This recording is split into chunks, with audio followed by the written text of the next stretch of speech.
"You're too old to understand money, Helen. Just sign it." That's what she said, right there in my kitchen, with my coffee cup still warm in her hand. She smiled like she was doing me a favor, like I was some foolish old woman lucky to be managed. I laughed at first, out of habit, out of disbelief, out of shock that she could say it so easily. Rebecca, my daughter-in-law, sat where I used to sit, typing on her laptop, calling me sweetheart, while deleting the life I built with my husband. "You've had your time," she added, her voice light as sugar. "Now let us take care of things before you make a mess." My stomach twisted. I wanted to ask her what she meant by us, but the phone on the counter started to buzz. Once, twice, then again. Her phone. Not mine. I almost ignored it until I saw my name glowing on the screen. Transfer complete. Helen Marston. My heart stuttered. Another buzz. Another message. Verification successful. I reached for the phone, my fingers trembling. It wasn't locked. She must have trusted me not to look. How ironic. Message after message, lined up like tiny knives, each one from the bank, each one with my name, each one saying done, done. I scrolled down. Joint account update. Automatic transfer approved. Signature verified. I hadn't signed a thing. My knees went weak. I grabbed the counter for balance. Coffee spilled onto the marble, spreading like a shadow. She looked up from her laptop, eyes calm, lips painted into that perfect little smile. "Is everything all right, Helen? You seem upset." I wanted to scream. I didn't. I just stared at her and said, "How much did you move?" She blinked, all innocence. "Move? I'm just helping you manage. Daniel said it's best. You can't keep track of all this online stuff anymore." The words hit harder than a slap. "You can't." I turned away so she wouldn't see the heat rising in my eyes. Howard used to say, "The day someone tells you not to worry, start worrying." He was right. The phone buzzed again. She ignored it. I didn't. When she stepped outside to take a call, I opened the banking app. My hands were cold, but my mind was clear. Numbers don't lie. The balance was lower than yesterday. Much lower. 5 transfers. All to the same joint account. The signature, mine, but smoother, practiced. A perfect forgery. I locked the screen and placed the phone exactly where it had been. My reflection stared back at me in the black glass. Steady, pale, unfamiliar. Outside, Rebecca laughed into her phone, her voice echoing through the porch door. She really believes I'm helping her. Bless her heart. I felt something inside me harden. People say betrayal burns. They're wrong. It freezes. It makes you watch your own kindness turn into evidence against you. I looked around my kitchen. The photos of Daniel as a boy, the magnolia Howard planted swaying in the window, the mug with my initials fading. Everything I owned suddenly looked temporary. I picked up the phone again, not to read, but to listen. The faint vibration against my palm felt like a warning. Sometimes betrayal doesn't scream. It hums. The screen lit up one more time. Transfer complete. I smiled, but it wasn't kindness. "You think I'm old," I whispered, "but you just taught me where to start." I poured the cold coffee down the sink and wiped the counter clean. My kitchen smelled like metal and burnt sugar, the kind of smell that comes right before a storm. She showed up the next morning in a bright yellow dress, holding a bag of pastries like nothing had happened. "I thought we could go over your bills," she said, setting her laptop on my kitchen table. "You know, before you make any more mistakes." Mistakes. The word landed like a slap. I smiled, because that's what women like me were taught to do. We smile when we're being replaced. We smile when our name is on papers we never saw. She brushed a crumb from the table, then looked up at me with that same gentle tone. "You'll thank me one day. Managing money is complicated." "Complicated," I repeated, pouring coffee. "For who?" She didn't answer. Her nails clicked on the keyboard, fast, confident, like she'd done this 1,000 times. My kitchen had become her office. Daniel walked in, tying his tie, half listening like always. "Mom, Rebecca's just trying to help. She's amazing with this stuff." Rebecca smiled at him the way actresses smile at cameras. "Your mother has been under a lot of stress.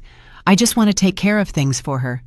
Take care, the kind of care that empties accounts and fills silence. She turned the laptop toward me. "Just verify here," she said. "Then we can merge the last account. It'll save you time." My name was already typed in, my signature already scanned. I stared at the screen and said nothing. She thought my silence meant surrender. "You don't even need to log in anymore," she added. "I'll get the alerts. You just relax." Relax. The word scraped against my skin. I took a slow sip of coffee and looked at her over the rim of the cup. "You sure you can handle it all?" She laughed softly. "I already am."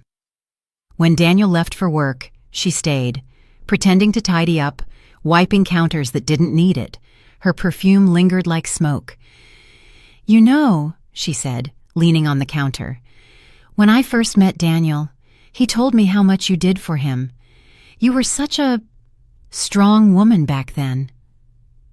Back then, her smile thinned. "But it's okay to slow down, to let others lead." It wasn't kindness. It was coronation. She was crowning herself queen of my quiet life. I watched her close her laptop and slide it into her bag. "Everything's connected now," she said. "You don't have to worry about a thing." She was right. I didn't have to worry. Not yet. When she left, the house felt cleaner but colder. I sat at the table, watching the steam rise from my coffee, then fade. I opened my own laptop, the one she updated. My passwords didn't work. I tried another. Nothing. A small message blinked on the screen. "Access denied." I stared at it, the reflection of my face fractured by the glow.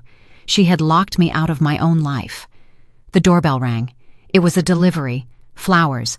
No note, just tulips, bright and hollow. She sent them to me. Of course she did. Kindness is camouflage. I placed the flowers on the counter, beside the bills she said she'd handle. The petals trembled under the ceiling fan, soft, pink, and pointless. That night, I walked past Daniel's old room, now spotless, guest-ready. I stopped by the drawer where Howard's old notepad used to sit. His words echoed in my head. Proof before trust. Rebecca wanted control. She thought she had it, but control has a funny way of slipping when someone finally starts watching. I picked up my phone and whispered, "Tomorrow." It was almost midnight when I heard her voice, soft, confident, dripping with that false sweetness I used to mistake for charm. She was in the living room, pacing. I could hear the click of her heels against my hardwood floor. "I told you," she whispered, laughing quietly. "She signed everything herself. It's legal." I froze in the hallway. The house was dark, except for the glow spilling from under the door. "She won't notice the missing zeros," she said next, her tone almost playful.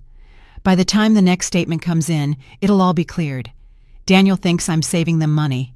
My pulse slammed in my ears. Missing zeros, legal, saving them money. I stepped closer, just enough to see her reflection in the glass cabinet. She was smiling, phone pressed to her ear, the same smile she wore when she called me Mom. "She's so slow," she continued, "so trusting. She actually thanked me for locking her accounts." My stomach turned. The air felt thinner with every word. "Don't worry," she added. "The old woman doesn't even know what she signed." Old woman. I gripped the wall so hard my fingers ached. I wanted to open the door, to face her right there, but something in me said no, not yet. She ended the call with a laugh. It wasn't loud, but it cut through the house like glass breaking. Then she hummed, a light, careless tune. She poured herself a glass of wine, mine, and sat down on the couch like a queen after conquest. I stood there in the dark, breathing through my teeth, every word replaying in my head. She signed everything herself. She's slow. She won't notice. That's how betrayal sounds, not like thunder, but like a whisper behind a closed door. I turned toward the hallway table. Howard's notepad sat there, the cover bent from years of use. I opened it with shaking hands. The first page was empty except for one sentence written in his careful handwriting. Never trust a signature without your own hand, he must have known. Maybe not this, not her, but something. I sat down on the edge of the hallway bench and pressed my palm against the old paper. The smell of cedar and dust filled my nose. Rebecca's laughter echoed faintly again from the living room. She was scrolling through something now, tapping the phone screen, humming that same melody. I whispered, "You shouldn't have called me slow." The lamp beside her flicked off. Footsteps, bedroom door, silence. The house felt alive with tension. The magnolia tree outside brushed the window, petals scattering against the glass. I stayed there until the clock hit 1. The rain started, soft and steady. I waited until her breathing down the hall turned even and deep. Then I stood up, took my phone, and walked into the kitchen. Her laptop bag was on the counter.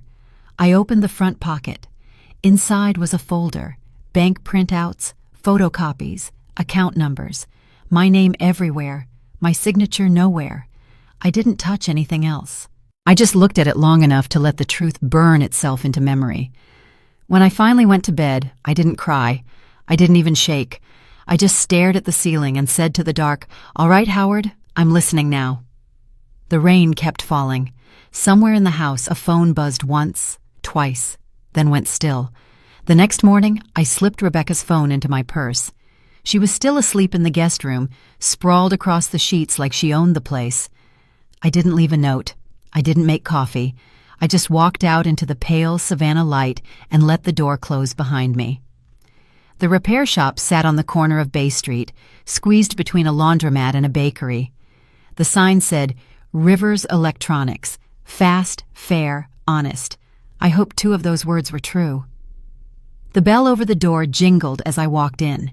A young man looked up from the counter, maybe 28, hair a little messy, eyes sharp. His name tag said Mike. "Morning, ma'am. What seems to be the problem?" I placed the phone on the counter. "It's acting strange," I said. "Buzzing all the time. Messages, alerts, things I don't understand." He nodded and took it gently, like it was something fragile. "Password?" I hesitated. My daughter-in-law, set it up. Try her fingerprint." He pressed the sensor, and the screen came alive in an instant. Messages flooded in, bright against the glass. His smile faded. He scrolled once, then stopped, looked at me, scrolled again. "Ma'am," he said quietly, "is your name Helen Marston?" My heart skipped. "Yes." He swallowed hard. "You might want to come around here for a second." I walked behind the counter. The screen showed folders, bank apps, scanned documents, photo attachments, each one labeled with my name. He opened one image, a bank form, my signature in perfect imitation. Next to it, a transfer approval with Rebecca's initials. He opened another, a list of accounts, my savings, my pension. Every cent cataloged and slowly drained. I stared at the screen until the numbers blurred. He lowered his voice. "Mrs. Marston, I don't think this is just a repair issue." The air in the shop felt colder. I gripped the edge of the counter. "How long?" I asked. He tapped one message. "Looks like it started about 3 months ago." 3 months. That's when she began helping. He locked the screen and slid the phone toward me. "You need to cancel your cards and run," he said firmly. "Now. She's impersonating you online. Every transaction here traces back to your accounts." I blinked. "Are you sure?" He met my eyes. "I'm sure. And I've seen enough of these to know. They never stop until they're caught." His words hung in the air. They never stop until they're caught. I nodded slowly. "Can you print some of this?" He hesitated, then connected the phone to a small printer. Pages slid out one by one. The fake signatures, the transfers, the email threads. Each sheet felt heavier than the last. When the final page printed, I folded them carefully and slipped them into my purse beside the phone. My hands stopped shaking. He said softly, "You want me to wipe the device?" I looked at the phone. the same phone that had betrayed me and warned me at the same time. "No," I said. "It's evidence now." He nodded once, respectful. "Good luck, ma'am." I walked outside. The air smelled like rain on hot pavement. The city moved around me, tourists, traffic, noise, but all I could hear was the sound of my own breathing. Howard's words echoed again. Proof before trust. I had proof now. I looked down at the folder in my hand and whispered, "You don't need enemies when family learns your password." Then I turned toward home, not to cry, not to confront, to plan. I let myself in before the sun reached the porch. I set my purse on the table, laid the printed pages beside the magnolia vase, and stared at the ink until the numbers stopped swimming. The kitchen smelled like last night's rain and cold coffee. My hands steadied on the cool table edge. I needed an answer. I walked down the hall to the small bedroom we once called the study. Howard's desk still faced the window. The drawer on the right stuck the way it always did. Cedar and paper lifted into the air when it finally gave. I ran my fingers over envelopes, rubber bands, the old calculator with the fading buttons. Underneath, wrapped in a dish towel, was his notepad. My throat tightened as soon as I felt the weight of it. Pencil marks lined the edges where he tested a line before committing. I carried it to the desk, sat, and opened to the first page. There it was. His handwriting. Calm, patient, exact. Never trust a signature without your own hand. I traced the letters. The pencil had pressed deep into the paper. He wasn't warning a stranger. He was writing to the woman he loved, the one who trusted first and read later. He left me passwords. I turned them into proof. I flipped to the next pages. Small lists, policy numbers, bank box keys, the date we planted the magnolia, the day Daniel lost his first tooth, the model of the refrigerator we swore we'd never buy again. Between the domestic and the practical, short lines of advice lived like underlining. Keep copies, sign in ink, photograph everything. I closed my eyes and listened to the house. The clock ticked. A car passed. I let a tear drop onto the page and watched the paper drink it. The dead still protect you if you listen. I wiped my cheek and stood. The plan I'd been circling finally found shape. I gathered supplies with a care that felt ceremonial. Envelopes, paper clips, sticky notes, the blue pen Howard liked. I spread the printed evidence across the desk, aligned the edges, and numbered the corners. I unlocked my phone and took photos, one by one, making sure the timestamps showed. I created a new album and named it Magnolia Proof. Then I opened my laptop and scanned everything again. 2 copies, one local, one in the cloud. I labeled each file with the date, the bank, the amount, and the word Rebecca never expected to see beside her name. Evidence. The drawer still smelled like cedar. I slipped the notepad back inside, then stopped and pulled it out again. I wrote a new line under Howard's sentence. Proof before trust, trust after proof. My hand steadied as I wrote. The fear that had been scratching at my heart moved aside for something clearer. Resolve. I turned off the hall light and walked back to the kitchen. The magnolia petals on the porch had dried at the edges, curling like small white boats. The pages waited where I left them. I slid them into a fresh folder and pressed the crease until it held. The kettle clicked. I turned it on. Tea, not coffee. Tea forgives the day. Coffee remembers it. I looked toward the street and breathed, slow and deep. Then I picked up my phone, opened the last message from Grace, and typed 3 words. I'm ready now. I let the kettle click off and left the tea to cool. The house was bright and empty. I picked up the landline and dialed a number I knew by heart. Grace. She heard everything in that one word. Helen, tell me. I have papers, screenshots, dates, amounts, signatures that aren't mine. She didn't say she was sorry. Good. We use them. We make more. Magnolia light shook on the glass. She thinks I'm slow, I said. Then we move fast. I told her about the repair shop, the folders, the scans, the trails. Grace listened. I could hear her pen scratching. Do you have access to her email? She asked. No, but I have her phone. Perfect. We'll set a clean lure. Bank tone, gentle language, subject line that looks routine. She paused. Beneficiary update. What does it ask? Confirmation only. No fear, no threats. A link to a page with her name already filled. She'll think she's fixing a small glitch. And when she types? It writes her confession, Grace said. Dates, accounts, steps, the little lies she used on you. We capture every field. I watched a thin skin form on the T. Is that legal? It's precise, she said.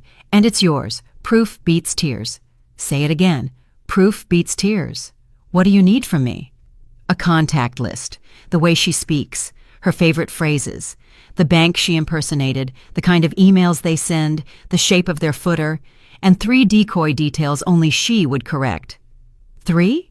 Her pride will do the work. Give her a wrong middle initial, an old zip code, and a harmless transfer cap. She'll rush to fix them. I almost smiled. Let her click herself into jail. That's the plan. We set the steps, line by line. I would forward expected messages to a new folder. Grace would draft the page that looked like every other boring form. I would sit with the phone and wait for the buzz. She moves early, I said, before Daniel wakes. Then be earlier. Silence held for a beat. I finally asked the question I had swallowed all night. Do you think my son knew? Grace waited, kind but not soft. I think he loved her. People forget to look when love is loud. He called yesterday, asked if I needed anything. And you said? I said I was fine. Good. Keep your center. You're not hiding. You're preparing. Back in the kitchen, I set the handset by the cold cup. What if she doesn't bite? She will, Grace said, because she believes she's smarter, because you thanked her, because pride needs an audience. Wind touched the porch. Magnolia branches tapped the window like fingers. Text me when you send it, I said. I'll sit by my screen, she answered. When she opens, I'll be there. Grace? Yes. Thank you. We aren't done yet, she said. Make tea. Breathe slow. Today is the last day she moves in the dark. After we hung up, the house felt different. The hallway looked straighter. The clock ticked. I laid the folder, the pages, the notepad in a row like a quiet altar. I poured the cold tea down the sink and started a new pot. The steam rose. I stood in it, letting it touch my face. The landline waited. The phone on the counter waited too. I wasn't waiting anymore. I opened my laptop and typed the subject line as Grace had said. Beneficiary update. Routine words for a routine thief. I looked at the magnolia and whispered, Watch. Grace sent the email at 6:11 a.m. Subject line plain, body calm, beneficiary update. I sat at the kitchen table with the landline nearby, the folder open, the magnolia catching new light. The kettle ticked as it cooled. I didn't drink. I watched the inbox. Send. Minutes stretched. The clock tapped its steel heartbeat. The house held its breath. A car rolled by on damp asphalt. A neighbor's dog barked once. The air smelled like rain and paper. Wait. Grace texted, standing by. I typed back, me too. I set the phone face down. The laptop dimmed, then brightened. Nothing yet. I pictured Rebecca asleep, queen of someone else's castle. Ding. My shoulders lifted. One new message. Open event, Grace wrote. Then another. Session started. I breathed in, slow, counting to 4. A cursor appeared in the live log Grace had shared. Anonymous, then named when the phone identifier synced. Rebecca. She didn't hesitate. She started with the easy fields. Full name, address, date of birth. Letters arrived in neat order, confident. The page offered a wrong middle initial. She corrected it. The page offered an outdated zip code. She fixed that too. Type. See it? Grace wrote. I see everything, I answered. Rebecca scrolled further. Security question. First car?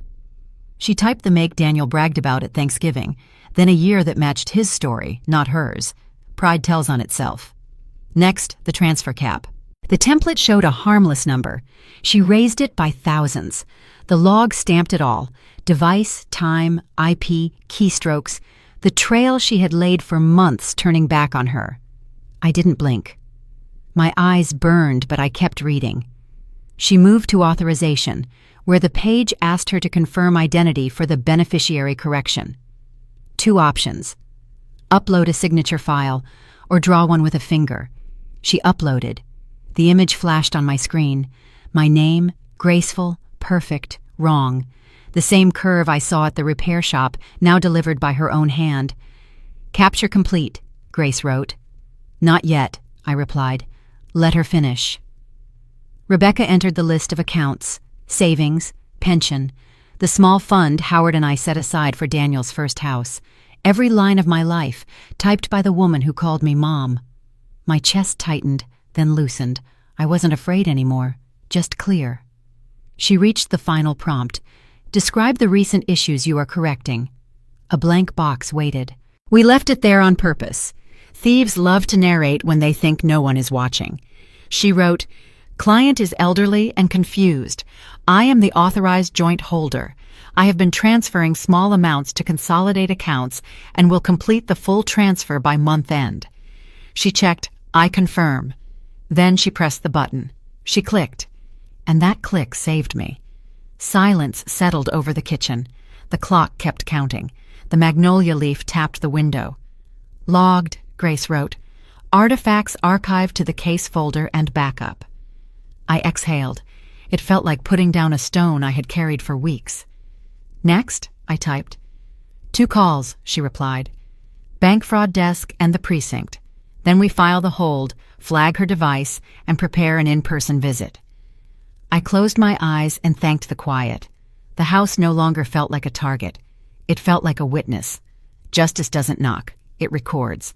I looked at the cold tea, then drank. It tasted like the end of a storm.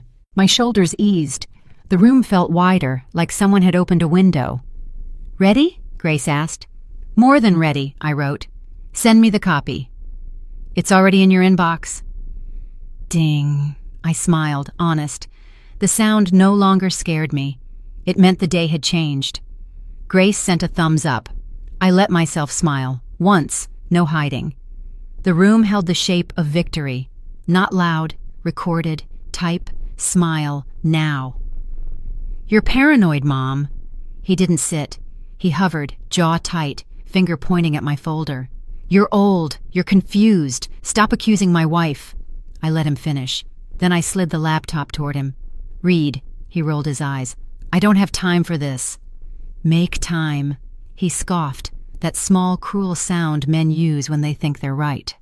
Rebecca says you're spiraling. She says you forgot what you signed.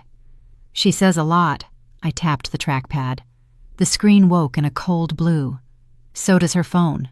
He stared at the login page like it had insulted him. What am I supposed to see? Your name. I opened the folder I had labeled before dawn. He glanced, impatient. I clicked a file. The title filled the screen in bold. Next victim, Daniel. His face drained. He tried to laugh. That's fake. She would never... Scroll. He scrolled. Messages, attachments. The list she wrote at 2:13 a.m. Notes for the move. Lines itemized like a grocery run. Paycheck reroute, credit limit raise, new card on file. He won't notice if I frame it as points strategy. He read faster. His mouth opened, then shut. He had Rebecca's confidence until the third screenshot. Then he had silence. Keep going, I said. There was a draft email addressed to his HR contact. Request for direct deposit update. The reason field, family consolidation. He swallowed. She said she was helping us. She was helping herself. He stiffened. Pride tried to stand back up. You're twisting this. I clicked again. Video. The trap page logging every keystroke. His eyes followed this cursor as the form corrected the wrong zip code, the wrong middle initial, the transfer cap. Line by line, her hands wrote the history she planned for both of us. He whispered, That's her fingerprint, isn't it? Yes. He stared at the screen. The color left him. She called you slow. Yes. She called you an old woman. Yes. His jaw shook. She called me easy. I nodded. Because you are kind. Because you thought kindness and control were the same thing. He flinched like I'd hit him. Don't do that. Don't make me the fool. Then stop playing the part. He shoved the chair back, pacing. You hate her. You always have. You never gave her a chance. She wore my apron and drank my coffee while draining my accounts. I stood. She insulted me to my face and called it love. He stopped. What do you want me to say? Say you see it. He looked at the screen again, at the folder names, at the dates, at the numbers. He pressed his palms to his eyes. God. She's been moving the pieces for months, I said, and when she was done with me, she scheduled you. He pointed to the top of the screen, voice small. That file name, she actually wrote that? She wanted a list. Lists keep thieves brave. He gripped the back of the chair. I told you to trust her. You told me to surrender. He closed his eyes. I called you crazy. You did. He opened them again, wet now, but steady. I'm sorry. Don't be sorry. Be useful. He stood straighter, as if the word useful woke something he had misplaced. What do you need? Your spine, and your signature, this time with your own hand. He gave a broken laugh. That I can do. I set the printed pages between us. You will call the bank. You will confirm the hold. You will freeze the cards, she added. You will tell the fraud desk your wife impersonated your mother. You will tell the truth. He nodded once, hard. I will. And Daniel? He looked up. No shouting, no warning, no scene. Pride loves an audience. We won't give her one. He exhaled. She'll come for you. She'll come for me. She already did.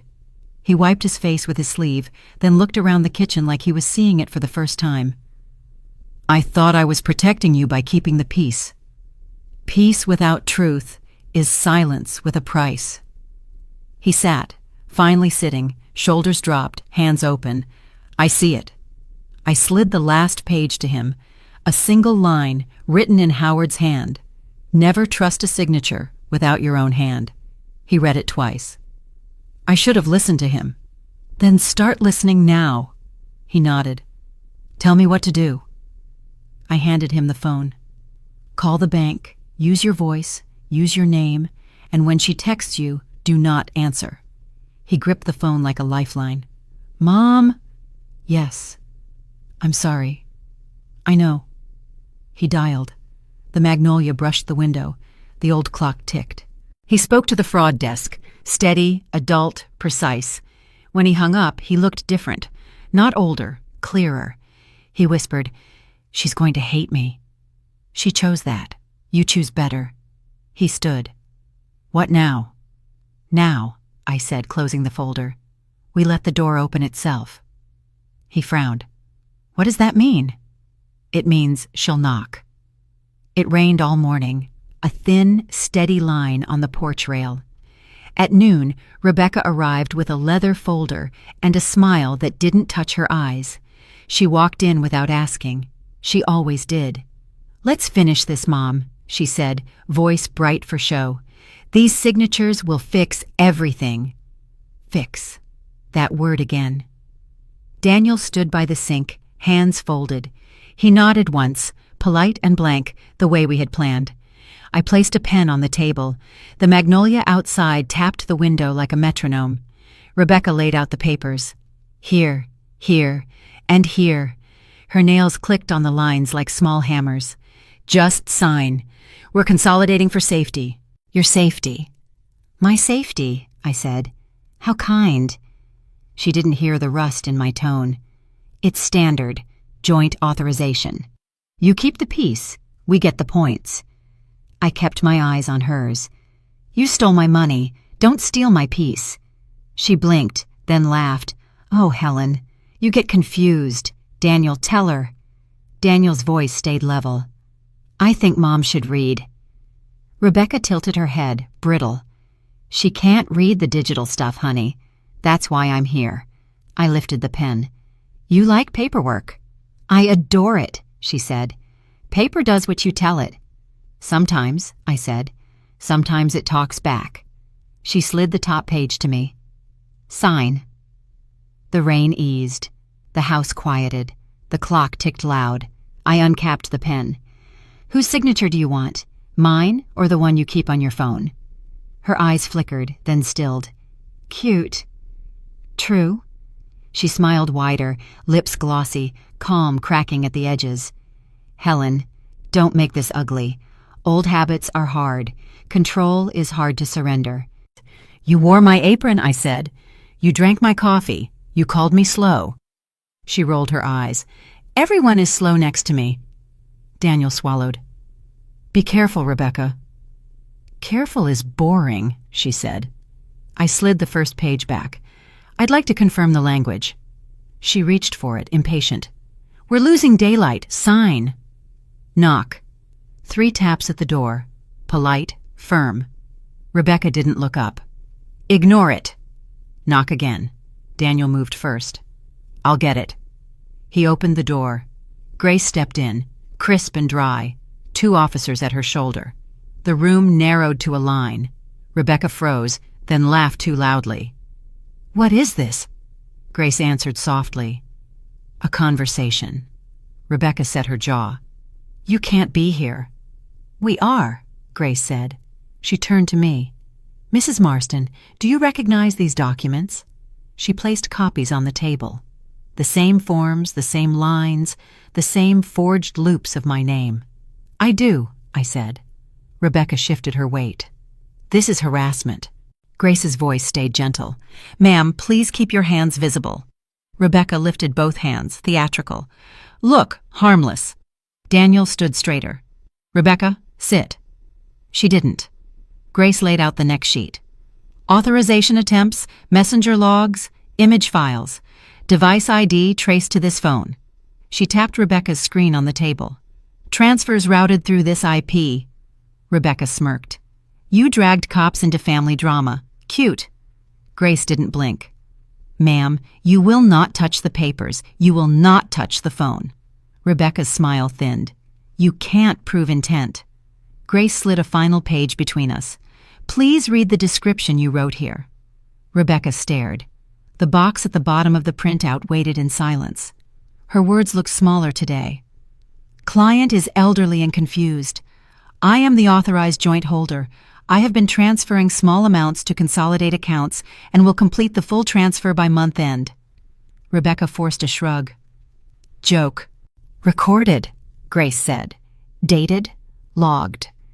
Rebecca turned to Daniel for rescue. Say something. He looked at the page, then at her hands. I see it. You're choosing her? I'm choosing truth. She laughed once, sharp. You think they'll arrest me for helping? For fixing what she broke? Justice doesn't yell, I said. It signs paperwork. Grace nodded. Ma'am, please turn around. Rebecca's mouth opened, searching for a stage and finding none. Pride had nowhere to perform. She glanced at the door, at the phone, at the pen. She ran out of places to run. One officer read the caution, steady and calm. The other took the phone, sealed it. Rebecca's bracelets clinked as her hands moved behind her back. For a second, she looked small. She still tried a line. This is temporary. Grace met her gaze. No. Rebecca looked at me then, like I'd broken a promise I never made. After everything I did for you. You did it to me, I said. She scoffed, but it wavered. You'll regret this. I already did, I said. Now I don't. They guided her toward the door. Daniel stepped aside. The rain started again, light on the porch roof, almost kind. At the threshold, Rebecca turned her head, one last flash of the old performance. Mom, she said, sugar over glass. Call me. I lifted the pen and set it down. No. The door closed. Silence held the room like a clean sheet. Grace gathered the pages. We'll be in touch by the hour, she said. Rest if you can. I can, I answered. For the first time. Daniel leaned on the counter, eyes red, voice low. "She'll blame me." "She already did," I said. "Let her talk to the rain." We stood there and listened to it, steady and soft. The magnolia leaves shivered.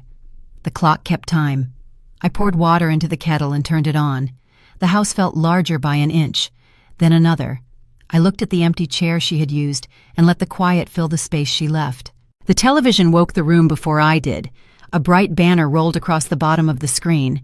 The anchor's voice was smooth, careful, practiced for days like this. I sat on the couch with a fresh cup of coffee and let the steam brush my face. I didn't turn up the volume. I didn't need to hear much. "Local woman charged in multi-count financial fraud," the anchor said. Rebecca's booking photo sat to his left, smaller than she would have liked, larger than I expected. The lighting was hard, the smile was gone. They played footage of the precinct doors, gray sky, umbrellas, a stretch of wet sidewalk. Grace stood in the background for one frame, then disappeared into motion. The anchor kept talking, timelines, amounts, phrases that used to knot my stomach. Consolidation, authorization, joint access. The words felt far away now, like the sound of traffic several blocks over. I pressed mute. Silence rested on the room like a blanket pulled tight. The image kept moving without sound, a graphic of a bank login page, a map with lines, a highlight of an address I knew by heart. My address. Then back to the studio desk and the anchor's serious brow.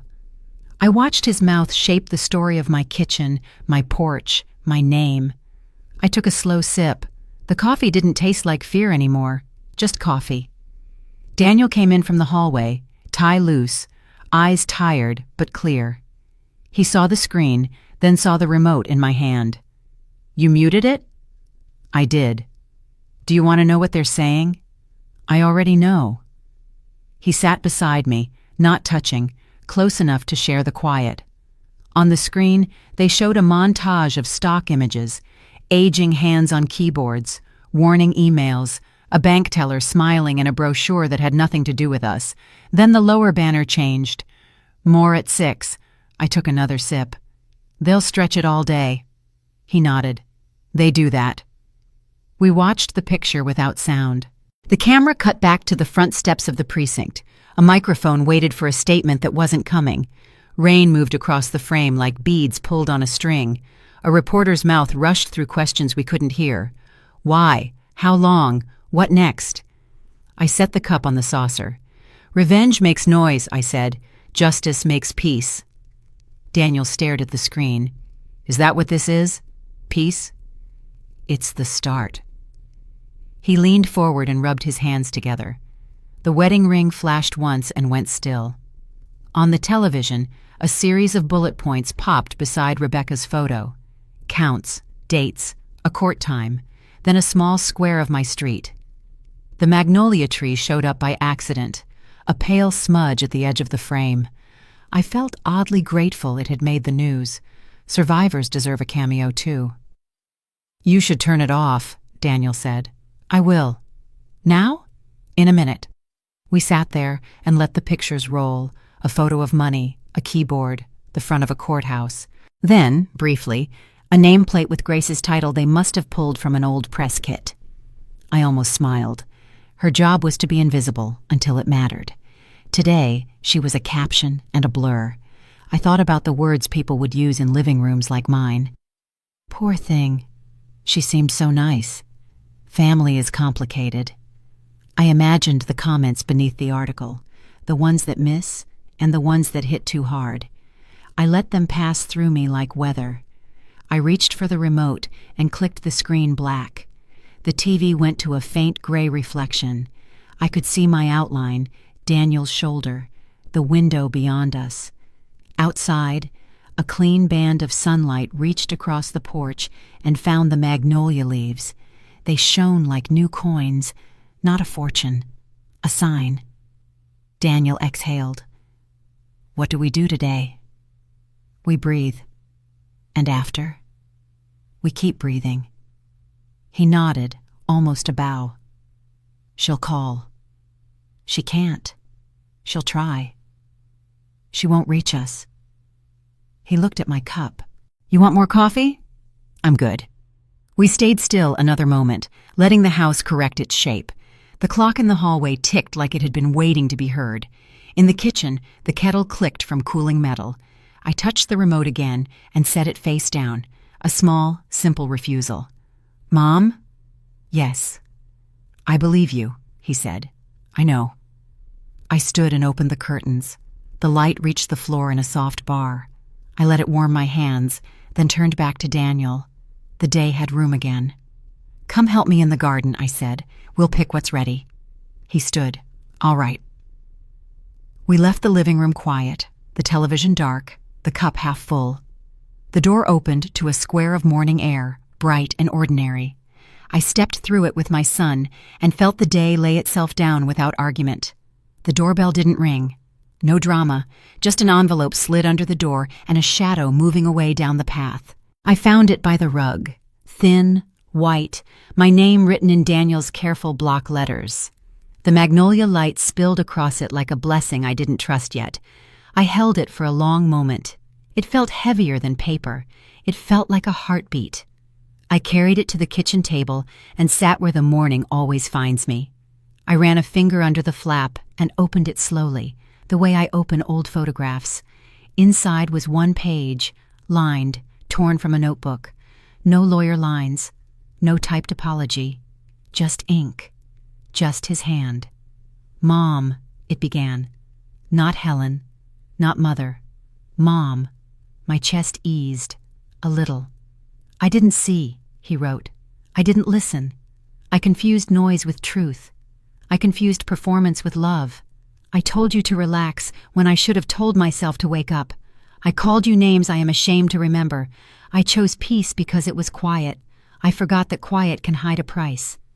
I breathed out and touched the edge of the page. The kettle clicked on the counter, reflex from my hand. Tea would help. I let the water warm while I kept reading. "I watched the screen yesterday," he wrote, "and I saw the list with my name on it. I saw the file title. I saw the forms. I saw her hands. I felt something break that needed to break. Pride, I guess. The kind that makes a man blind and loud. I'm not writing to beg. I'm writing to tell you what I finally understand." He had underlined that last sentence. The ink dug into the paper the way Howard used to press when he wanted me to remember a number. "I understand you weren't trying to control me," he wrote. "You were trying to guard me. I understand you kept files and timestamps because you were tired of being told you imagined things. I understand why you said no shouting. I understand why you muted the television. I understand why you looked at me and said, 'Be useful.' I am trying to be." I swallowed hard. A tear fell and made a small, bright flower on the line. The paper took it in and kept the words. "I changed my passwords," he continued. "I called the bank again and asked them to note my account for unusual activity. I told HR to ignore any email that looks like mine unless I speak to them on the phone. I sent the affidavit Grace asked for, and I told the officer exactly what I saw. I'm not asking you to forget. I'm asking you to let me repair, slowly, properly." I closed my eyes and saw him at 8 years old, gap-toothed, serious about shoelaces, promising to double knot them next time. Time folds like that when a child is sorry. The kettle clicked off. I didn't move. "There's one more thing," he wrote. "You told me not to text her. I didn't. She called anyway. I let it ring. I let it ring again. Then I blocked her. I felt 10 years taller in 1 minute." A small laugh escaped me. It sounded like a cough. I covered my mouth and read the last lines. "Mom, I see you now. I see the way you stood still so I could see myself. I see the courage it took to be quiet when noise would have felt good. I see the way you kept your dignity when mine was slipping.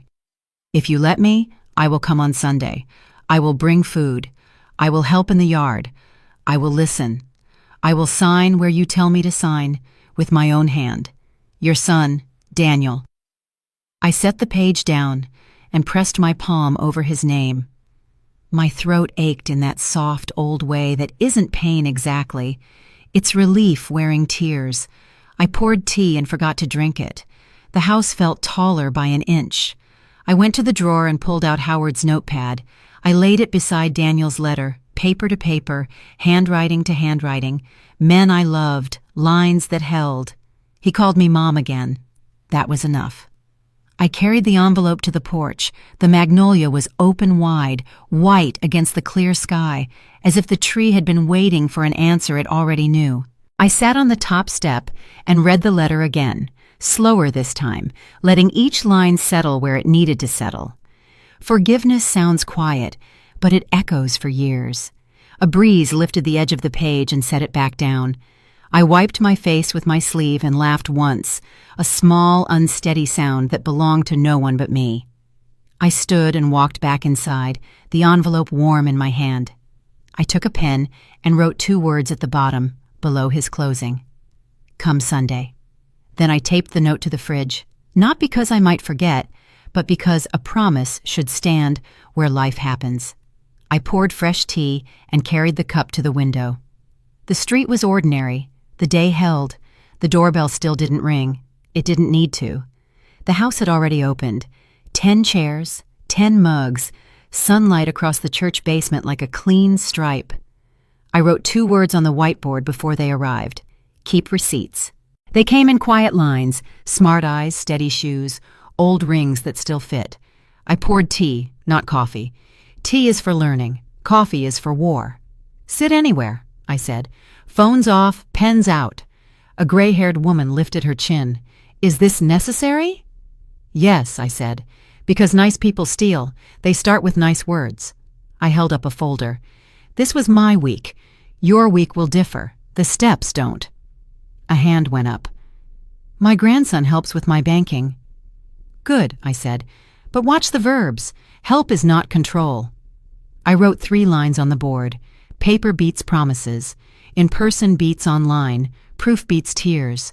A woman in denim exhaled. Say that again. Proof beats tears. Heads nodded. I passed handouts. Today's goals are simple. Freeze credit. Lock the phone. Kill the fake joint. Set alerts. Anchor a banker with a face and a card. Pages rustled. Step 1, I said. Call the bank. Ask for the fraud desk. Say, I need a hold.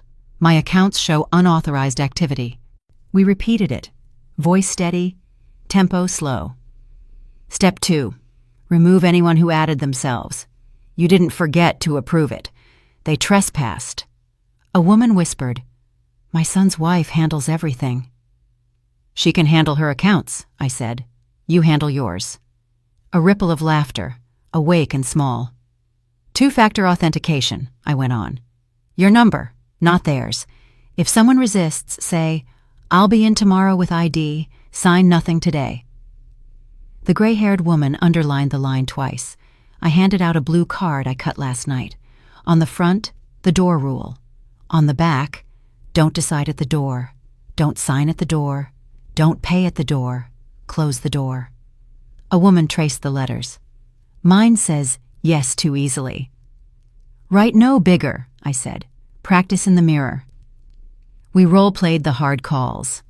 I became the helpful relative, the gentle accountant, the man from the bank who somehow needs your login. They refused me out loud until no felt simple in the mouth. A hand shook in the back. He calls me sweetheart, then asks for my social. He thinks you'll confuse kindness with safety, I said. Try this. Don't call me sweetheart. And no. The room stilled. Then one clap, surprised at her own hands. Others followed, soft and real. Next, I said. Passwords. Write them with your hand. Seal them in an envelope, inside a cookbook, or by the furnace, somewhere boring. Tell one person where. What about power of attorney? Denham asked. It protects the careful and feeds the careless, I said. If you sign one, fence it. Time, scope, bank only, not house. Medical only, not money. 2 signatures required. I gave them sentences that have saved me. I'll read it first. I'll bring it to my lawyer. I'll come to the branch myself. I'll call you back on the number on my card. We practiced without apology. The sentences grew muscle. I told them the part I hadn't planned to tell. My daughter-in-law called me slow. She smiled while she said it. I believed her for an hour, not any more. A murmur moved the air. A woman near the window said, Mine said forgetful. Write it, I said. Name it, then throw it away. She wrote the word. She erased it. Chalk dust fell. She smiled with all her teeth. We end with a promise, I said. Every Sunday at 3. Bring a friend. Bring questions. Bring the receipt box you're afraid to open. No shame here. They stood taller than when they sat. I packed the leftovers into a Thursday group folder and wrote the date. Chairs scraped. Sunlight shifted an inch. I stacked mugs, rinsed spoons, wiped the table. Before I left, I turned back to the board and added one more line. Silence is allowed. Surrender is not.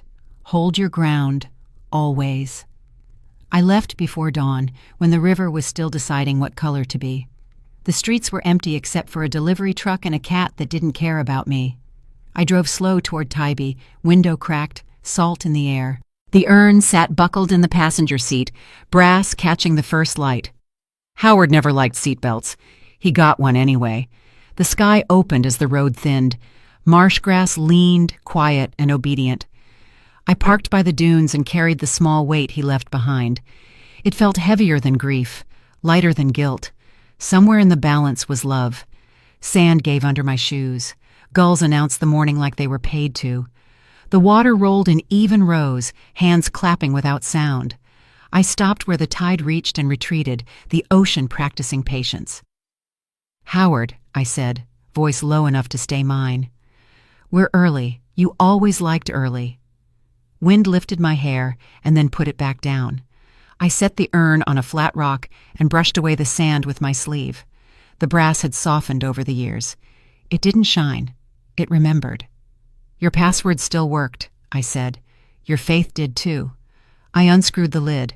It stuck for a breath, then turned. A pale drift rose and settled in the air like a thought deciding where to land.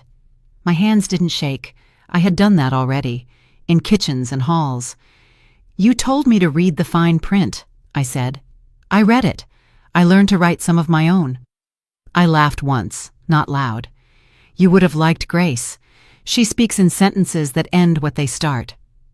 A wave came far enough to wet the toes of my shoes, cold, quick, honest. I moved a step back and waited. The horizon held still like a promise. I poured a little into my palm. The ash was finer than sand, warmer than the air. We planted the magnolia the year we bought the house, I said. It's blooming again, white as a clean shirt. You'd say it needed pruning. You'd be right. Behind me, a runner passed and didn't look. Good. This belonged to us. I forgave Daniel, I said. He forgave himself, slowly, properly. I set more ash free. It took the wind like a sail and then disappeared. Work done. He called me Mom again. I wrote back. 2 words. I smiled. You would have complained about my handwriting. The tide reached farther and drew a neat line across the sand. The day was signing itself in water. I kept the notepad, I said. I added a line under yours. I could see the page without opening it. Proof before trust. Trust after proof. It turns out forgiveness travels lighter when it's carrying evidence. A gull dropped a shell, cracked it, and claimed what it wanted. Simple, loud, true. I let the noise pass through me the way I had let the news do. Then it was just water again. I don't need to be angry at her, I said. Anger thinks it's fuel. Peace drives farther. I tipped the urn and let more go. The wind took it and folded it into the same air we had kept between us for 50 years. I felt him then, not as a ghost, not as a lesson, but as a pressure easing from my ribs, space where weight had been. You kept us solvent, I said. I kept us standing. I pressed my palm against the urn to feel the last heat. We did all right. A child's laugh carried up the beach. A dog barked twice, then found something better to chase. The world performed the trick it always performs. It kept going. Forgiveness weighs less than proof, I said. That's what I learned. Bring both. Drop one. I emptied what remained and let the wind argue with the tide about who held it better. They could share. When the urn was light, I rinsed it in the edge of the surf and dried it with my sleeve. The metal took my fingerprint and left it there, a small human claim on an object that would outlast me by years. "Thank you," I said to the air that had become his room. "For the passwords, for the patience, for the line that saved me, for choosing a woman who could be loud when she needed to and quiet when she had to." I stood until my feet went numb. Then I walked the length of the waterline and back, letting the sea erase my prints as I made them. The sun climbed, the day warmed. I did not rush. On the way to the car, I picked up one shell, smooth and unimportant, the kind you only find when you aren't hunting treasures. I put it in my pocket with the house key. The two knocked together like old friends. Back in the driver's seat, I buckled the empty urn. Habit, respect, love loves ritual. On the causeway, the marsh shone like coins tipped in a green jar. Not a fortune, a proof of life. I drove with the window down and let the wind take whatever sorry sentence might still have tried to form. At the light where Bay meets the square, I stopped and looked at my hands on the wheel. They looked like my mother's and like no one's. They looked capable. I said one last thing that surprised me with how easy it came. "Goodbye." Then another. "Hello?" I drove home. They seated me under 3 lights that made honesty hot. A young producer adjusted my chair like I might break. The makeup woman patted powder on my nose and said, "Smile when you can." I said, "I will when it's true." The reporter arrived late, polished and bright. He glanced at his notes, then at me like I was a soft target. "We appreciate you speaking," he said. "People want the full story." "They'll get the true part," I answered. "That's enough." He smiled for the camera. Red light on, sound rolling. A finger counted down in the air. 3, 2, 1. "Some say this could have stayed private," he began. "Family issues rarely benefit from sunlight." "Gardeners disagree," I said. "So do banks." He blinked. "You muted the television this morning. Why?" "Because noise is not truth," I said. "And I don't rent my peace." He flipped a page. "Do you hate her?" "I don't," I said. "Hate is expensive. Peace is cheaper." "Then what do you feel?" "Clear." He tried again. "Were you brave, Mrs. Marston?" "I didn't find courage," I said. "I just ran out of fear." He looked pleased with the line. He wanted something messy next. "Some viewers think older people shouldn't be online at all." "Some viewers confuse birthdays with ability," I said. "We learn, we adapt, we sign with our own hands." He shifted. "You trapped her using a form that looked official." "I mirrored her method," I said. "I used my brain and my name." He glanced toward the floor manager. "Would you advise others to set similar traps?" "I advise them to keep receipts," I said. "Freeze credit. Call in person. Make the thief do the typing." He nodded, then softened his voice. "Do you forgive your daughter-in-law?" "I forgive the part of me that ignored the first buzz," I said. "The rest belongs to a judge." He tried the angle I knew was coming. "Critics will ask why you didn't warn her. Why not a conversation at the kitchen table?" "Because pride loves an audience," I said. "I closed the theater." He smiled again, thinner. "They say silence is weakness." "Silence was never weakness," I said. "It was my weapon." He changed tactics. "Your son, where does he stand now?" "On his own feet," I said. "That's where I wanted him." "And you? Where do you stand?" "In my house," I said, "with the door rule on the fridge." He laughed, genuinely. "What is the door rule?" "Don't decide at the door," I said. "Don't sign at the door. Don't pay at the door. Close the door." The floor manager flashed 2 fingers. 2 minutes. The reporter leaned forward. "One last question. What would you tell viewers who feel ashamed for missing the signs?" I looked into the lens. I imagined the church basement, the whiteboard, 10 mugs. "Shame wastes time," I said. "Start with 3 calls. Bank, phone company, a friend who will sit with you, then breathe, then act." He lowered his notes. "That's clean. Anything you want to add?" "Yes," I said. "Write this exactly. Justice's memory, written down properly." He repeated it, testing the weight. "Justice's memory, written down properly." Spell it right, I said. Names matter. The red light went dark. The room exhaled. The producer unclipped my mic, gentle now. The makeup woman handed me a small mirror. I didn't need it. The reporter shook my hand. Thank you for not shouting. Quiet travels farther, I said. On the sidewalk, the air felt lighter. Cameras packed away. People hurried past. A child pointed at the magnolia painted on the studio wall and smiled. I did too. I didn't raise my voice today. I raised my standards. That will do for me. Not every call deserves your peace. Afternoon light crossed the floor like a slow river. I brewed tea, not coffee. Coffee remembers. Tea forgives. The kettle clicked and settled. The house breathed with me. The phone sat face down on the counter. No banners, no buzzing. Peace is quiet when you let it be. Daniel knocked once and let himself in. No hurry, no apology. He held a paper bag and a shy smile. Fried chicken, he said, and collards. I paid. Good, I said. Sit. We ate at the table we had almost signed away. Grease on napkins, elbows easy. He spoke in careful sentences, the way men do when they mean it. He told me what he'd changed, what he'd canceled, what he would never ignore again. I thought keeping the peace was love, he said. It can be, I said, but only if the truth is invited. He nodded and took another bite. A small thing, a necessary thing. We washed the plates by hand, not because the dishwasher was broken, but because the day needed gentleness. He dried the last fork, then turned it in his fingers. Do you want me here tonight? No, I said. Go home. Be a man in your own house. He smiled with the outline of the boy he used to be. Sunday? Sunday. He hugged me like he meant it, not tight, not showy, real. Then he left the way he came, one knock on the jamb, the old habit from childhood, a promise without words. The door closed.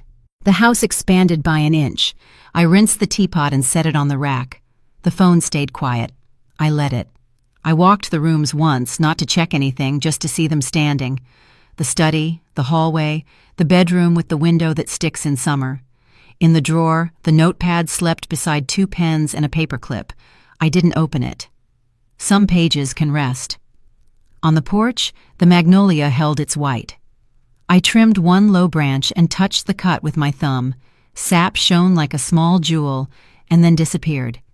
A neighbor waved from the sidewalk. I waved back. Ordinary is a blessing we forget to name. I sat in the rocker and looked at the empty street. Somewhere a lawnmower started. Somewhere a child shouted. Somewhere a dog decided the mailman was a war. The world kept the beat for me. The phone rang once in the kitchen. Not a buzz. A ring. I let it sing to itself. 4 beats. 5. 6.